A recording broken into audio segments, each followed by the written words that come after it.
हमारे YouTube channel शौर्य competition में आपका स्वागत है। आज हम आपको यूपी पुलिस री एग्ज़ाम के लिए हिंदी का प्रैक्टिस सेट कराने जा रहे हैं, जो आगामी परीक्षा यूपी पुलिस री एग्ज़ाम के लिए अति महत्वपूर्ण होगा। तो चलिए दोस्तों, बिना किसी देरी के शुरू करते हैं। क्वेश्चन नंबर 1, किस विकल्प में शब्द श्रुति सम भिन्नार्थक का सही अर्थ भेद है? तो दोस्तों आपको जो बताना है वो सही अर्थ बताना है इसका। ठीक है दोस्तों। तो दोस्तों इसका जो देखिए, वर्ण वर्ण का रंग घाव, विष का धन जहर, प्रकृत प्राकृत एक भाषा यथार्थ, शशधर शशिधर चांद। तो इसमें से आप सही बताना है श्रुति सम भिन्नार्थक कौन सा है। तो दोस्तों इसमें हो जाएगा चांद और शिव, शशधर और शशिधर। ठीक है दोस्तों, चलते हैं नेक्स्ट क्वेश्चन पर। निम्नलिखित में से किस विकल्प में शुद्ध वाक्य है? शुद्ध वाक्य बताना है। दीन दुर्बलों को प्यार करना मानवता है। लड़के अध्यापक को प्रश्न पूछते हैं। वह ऑफिस में बैठा मेरी प्रतीक्षा कर रहा है। 10 बजने को 15 मिनट है। तो इसका जो सही आंसर हो जाएगा, देखते हैं इसका सही आंसर। दीन दुर्बलों को प्यार करना मानवता है, इसका आंसर यही सही हो जाएगा। लड़के अध्यापक को प्रश्न नहीं, अध्यापक से प्रश्न पूछते हैं, ये होगा। वह ऑफिस में बैठा मेरी प्रतीक्षा कर रहा है। ठीक है, 10 बजने को की जगह क्या आ जाएगा? 10 बजने में। वह ऑफिस में बैठा नहीं आएगा, यहाँ मेरी प्रतीक्षा कर रहा है। ठीक है, या ऑफिस बैठा नहीं आएगा, मैं मेरी प्रतीक्षा कर रहा है। चलते हैं नेक्स्ट क्वेश्चन पर। निम्नलिखित में से पुल्लिंग शब्द का चयन कीजिए। जो पुल्लिंग शब्द है वो बताना है आपको। अजवायन, विहार, पराधीनता, मुद्रिका। दोस्तों इसमें जो हो जाएगा पुल्लिंग शब्द वो कौन सा हो जाएगा? पुल्लिंग शब्द हो जाएगा विहार। अजवायन स्त्रीलिंग शब्द है, पराधीनता भी स्त्रीलिंग शब्द है और मुद्रिका भी स्त्रीलिंग शब्द है। चलते हैं नेक्स्ट क्वेश्चन पर। निम्नलिखित में से किस शब्द का प्रयोग एक वचन में होता है? सोना, हस्ताक्षर, प्राण, दर्शन। तो इसमें जो एक शब्द का एक वचन में प्रयोग होता है वो होता है सोने का। याद रखेंगे सभी, किसका? सोने का। बाकी हस्ताक्षर, प्राण, दर्शन ये सब कैसे हैं? ये बहुवचन हो जाएंगे। चलते हैं नेक्स्ट क्वेश्चन। हे ईश्वर दया करो। तो हे ईश्वर में रेखांकित शब्द में कौन सा कारक है? करण कारक, कर्म कारक, संबोधन कारक, संप्रदान कारक। तो आपको पता ही होगा, अगर ये विस्मयोदिबोधक चिन्ह आ जाए तो क्या हो जाता है? संबोधन कारक हो जाता है। हे ईश्वर और ऐसे बहुत सारे शब्द हैं दोस्तों। ठीक है, अरे, कहीं अरे शब्द आ गया। चलते हैं नेक्स्ट क्वेश्चन पर। निम्नलिखित में से तद्भव शब्द कौन सा है? शांति, काज, जल्दी, ताप। तो तद्भव शब्द है काज। ठीक है, चलते हैं नेक्स्ट क्वेश्चन पर। निम्नलिखित में से किस विकल्प में सभी शब्द तत्सम है? तत्सम मतलब तत् समान, उसके जैसे ही। पलंग, पीला, जो सीधे संस्कृत से हिंदी में लिए गए हैं। कुम्हार, गधा, तत् माने उसके जैसे।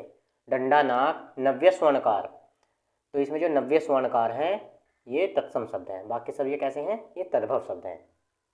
चलते हैं नेक्स्ट क्वेश्चन पर। नलिन और राजीव शब्द निम्नलिखित में से किस शब्द के पर्यायवाची हैं? अंबर के, कमल के, उपवन के या उत्कर्ष के? तो ये जो है ये कमल के पर्यायवाची हैं, नलिन और राजीव। चलते हैं नेक्स्ट क्वेश्चन पर। क्यों, कब, कौन से सर्वनाम के उदाहरण हैं? प्रश्नवाचक सर्वनाम, निजवाचक सर्वनाम, अनिश्चयवाचक सर्वनाम, निश्चयवाचक सर्वनाम।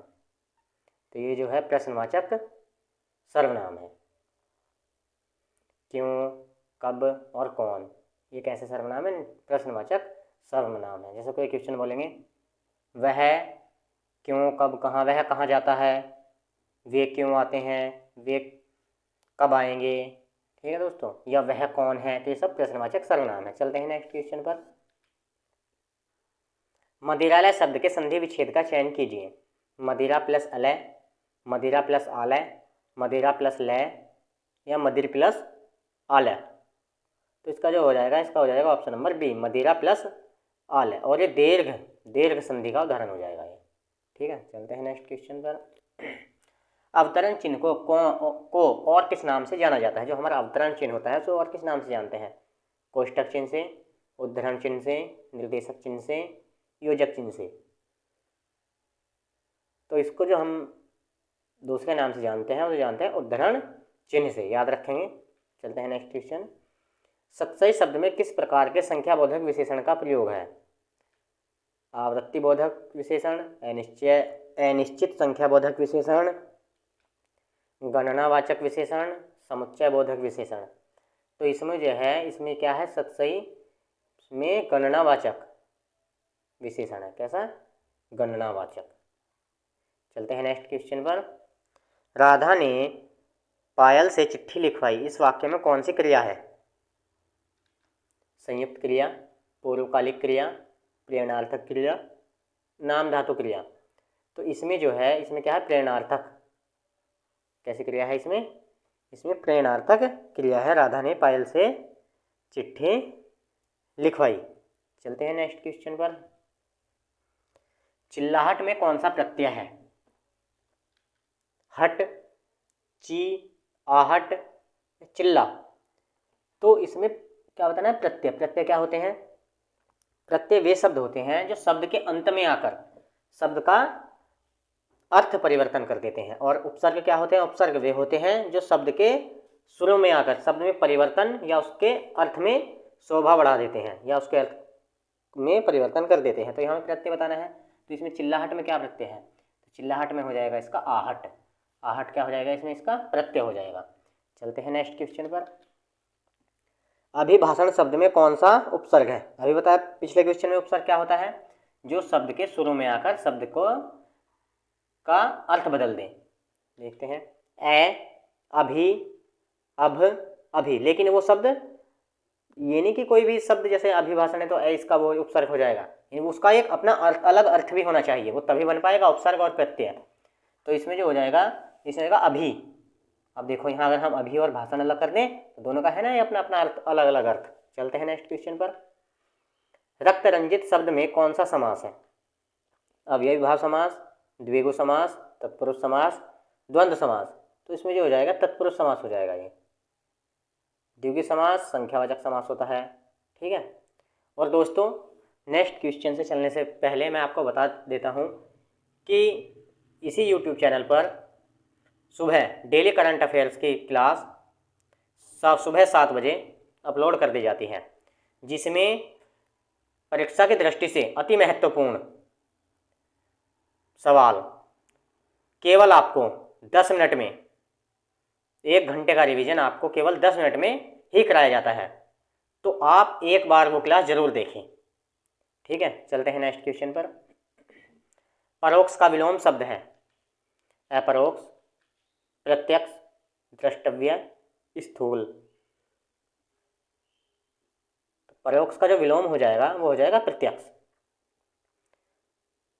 चलते हैं नेक्स्ट क्वेश्चन पर। चमड़ी जाए पर दमड़ी न जाए, लोकोक्ति का अर्थ निम्नलिखित में से कौन सा है? पैसे का बहुत मोह होना, पैसे ही माँ बाप दोनों, जान चली जाए पर पैसा न जाए, अत्यधिक कंजूस होना।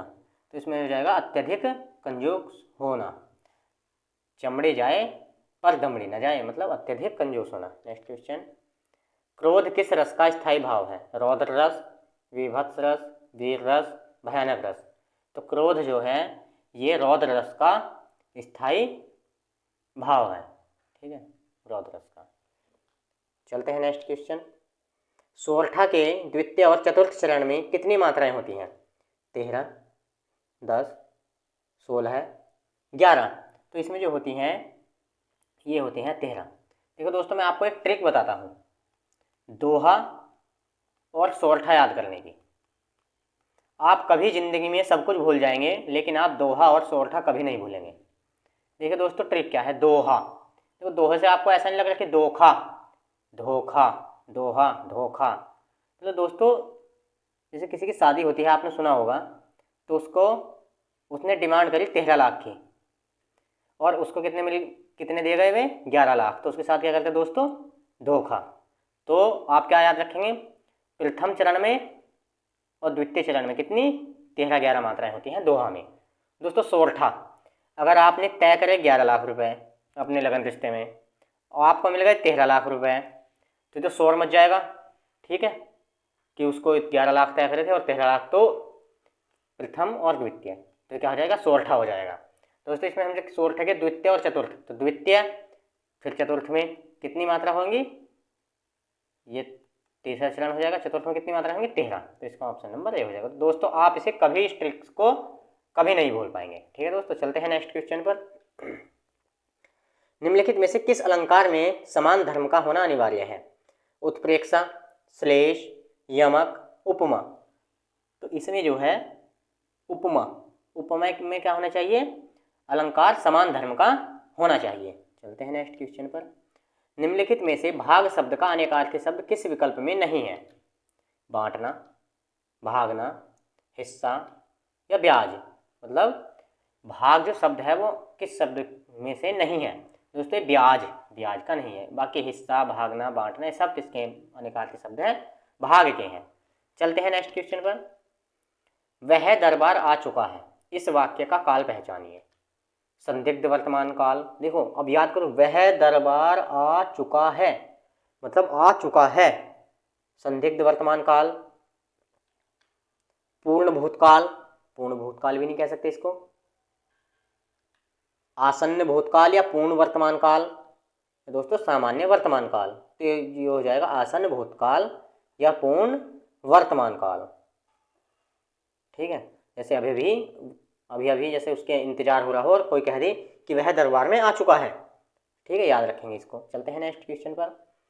राम अभी सोएगा, इस वाक्य में कौन सा वाच्य है, भाववाच्य, कर्मवाच्य, इनमें से कोई नहीं, या कर्तव्यवाच्य। तो राम अभी सोएगा में देखो दोस्तों कर्तव्यवाच्य है, कृतवाच्य याद रखेंगे, ये कृतवाच्य तय नीचे बोलेगा, ऊपर वाला नहीं है। चलते हैं नेक्स्ट क्वेश्चन पर। तिल का ताड़ बनाना, मुहावरे का अर्थ बताइए। आक्रमण करना, व्यर्थ काम करना, साधारण बात को बढ़ा चढ़ा कर कहना, या धाक बैठना।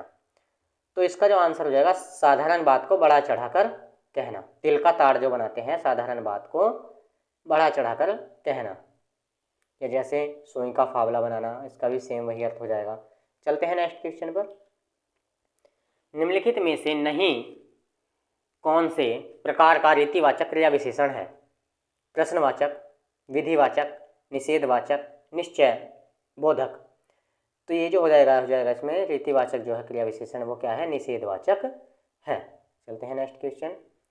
निम्नलिखित में से समुद्र शब्द का पर्यायवाची शब्द कौन सा है, भोर, भव, वैराग, रत्नाकर। तो इसका जो समुद्र शब्द का जो पर्यायवाची है वो कौन है, वो है रत्नाकर। चलते हैं नेक्स्ट क्वेश्चन पर। मेघ, मेध, श्रुति सम भिन्नार्थक शब्द का सही अर्थ भेद निम्न में से कौन सा है, बादल जीवन, बादल यज्ञ, यज्ञ जल, या यज्ञ बादल, योजक चिन्ह बीच में, यज्ञ बादल। तो इसमें जो हो जाएगा यही वाला हो जाएगा, यज्ञ और बादल। मेघ को कहते हैं यज्ञ और मेध को कहते हैं बादल, भिन्नार्थक शब्द, श्रुति भिन्नार्थ। चलते हैं नेक्स्ट क्वेश्चन। स्त्री जो अभिनय करती है, जो स्त्री अभिनय करती हो, वाक्यांश के लिए एक शब्द का चयन करना है, अभिनेत्री, नर्तकी, नायिका या गायिका। तो उसको जो कहते हैं उसको अभिनेत्री कहते हैं जो अभिनय करती है। Next question. मानसरोवर किसकी रचनाओं का संकलन है, महादेवी वर्मा, प्रेमचंद, रामचंद्र शुक्ल, रविंद्रनाथ टैगोर। तो दोस्तों ये जो है मानसरोवर बहुत कई बार एग्जाम में पूछी गई है, किसकी रचना है, ये प्रेमचंद की रचना है। चलते हैं नेक्स्ट क्वेश्चन पर। मीराबाई किसकी शिष्या थी, संत रैदास की, संत नामदेव की, संत एकनाथ की, संत तुकाराम की। तो ये जो थी मीराबाई ये संत रैदास की शिष्या थी। चलते हैं नेक्स्ट क्वेश्चन। निम्नलिखित में से कौन सी भाषा पश्चिमी हिंदी से संबंध रखती है, बांगरू, राजस्थानी, अवधी, भोजपुरी। ये जो रखती है ये बांगरू भाषा से संबंध रखती है। चलते हैं नेक्स्ट क्वेश्चन। नीचे लिखे शब्दों का वह जोड़ा चुनिए जो एक दूसरे के विलोम न हो, गुण अवगुण, देव दानव, सम्मान आज्ञा, तरल ठोस। तो ये जो है सम्मान और आज्ञा क्या है, एक दूसरे के विलोम नहीं है, बाकी गुण अवगुण समान है, देव दानव मतलब विलोम है और तरल ठोस विलोम है, ये सम्मान आज्ञा विलोम नहीं है। चलते हैं नेक्स्ट क्वेश्चन पर। नीचे लिखे शब्दों का वह जोड़ा चुनिए जो एक दूसरे के विलोम न हो। वो भी यही बताना है, न हो, जय पराजय, सार्थक निरर्थक, पतन उन्नति, धर्म पुण्य। तो बताएंगे दोस्तों इसमें धर्म और पुण्य ये क्या नहीं है, एक दूसरे के विलोम नहीं है। चलते हैं नेक्स्ट क्वेश्चन। नीचे लिखे शब्दों के सही संधि विच्छेद का चयन कीजिए। यद्य प्लस अपि, य प्लस दयपि, यदि प्लस अपि, यद्या प्लस अपि। तो इसमें जो है ये यदि प्लस अपि इसका सही हो जाएगा, यद्यपि। चलते हैं नेक्स्ट क्वेश्चन पर। नीचे लिखे शब्दों के सही संधि विच्छेद का चयन कीजिए। तिरस्कार का बताना है, तिरस्कार, तिरस्कार, तिरह प्लस कार, तिहि प्लस कार, तिर प्लस कार। इसमें जो हो जाएगा तिरह प्लस कार, इसका सही संधि विच्छेद हो जाएगा। चलते हैं नेक्स्ट क्वेश्चन। किस समास में दोनों पद मिलकर एक नया अर्थ प्रकट करते हैं? बहुव्रीहि, द्वंद्व, कर्मधारय, तत्पुरुष। तो इसमें जो करते हैं बहुव्रीहि, बहुव्रीहि समास, एक तीसरे की तरफ समास के दोनों पद मिलकर तीसरे की तरफ इशारा करते हैं। चलते हैं नेक्स्ट क्वेश्चन। गौशाला में कौन सा समास है? द्वंद्व समास है, बहुव्रीहि समास है, तत्पुरुष समास है, कर्मधारय समास है। तो गौशाला में तत्पुरुष समास है। ठीक है, याद रखेंगे सभी। तो दोस्तों ऐसे ही करंट अफेयर्स और यूपी पुलिस री एग्ज़ाम के लिए जीएस, रीजनिंग और हिंदी के प्रैक्टिस सेट और सीजीएल के लिए जीएस के प्रैक्टिस सेट इसी यूट्यूब चैनल पर चलाए जा रहे हैं। और सुबह डेली करंट अफेयर्स की अति महत्वपूर्ण प्रश्नों के साथ क्लास होती है, जिसमें 1 घंटे का कंटेंट सिर्फ 10 मिनट में बताया जाता है। तो दोस्तों अगर आप चैनल पर नए हैं तो चैनल को सब्सक्राइब कर सकते हैं। धन्यवाद।